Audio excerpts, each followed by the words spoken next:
các chuyện thế đằng hiện mình lâu rất thiện sẽ là ai còn đi cùng mặc hàng còn thế sao thì cái này ai sao số mi đủ sắc lên mi chọn thì cái lâu lâu em ai còn sống đủ trong cái body patient mà sống cái đông bị thế body là thì kinh cái ringa chúng ta số này hey kan sẽ cái mani mình chọn tu mình đủ sắc tu thế theo vậy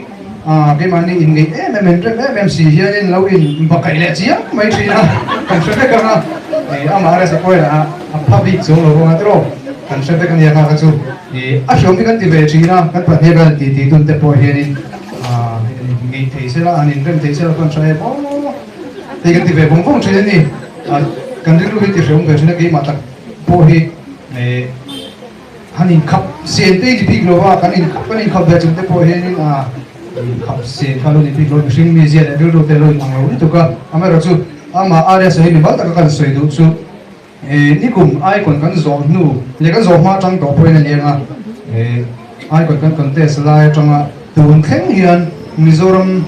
mi puya hiền mi sinh mà hiền anh đi qua cả mi soi chiết thế mi troll anh em chứ tiếng lâu thế mi anh mình cái ring lâu area sẽ chứ chúng tôi nên đi hay anh mà bồi cái này ring lâu đào tập point này em loving cái tiếng số akal một mà học cái gì đấy mà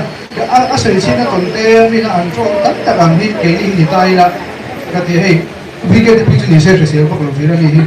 chút tập không cái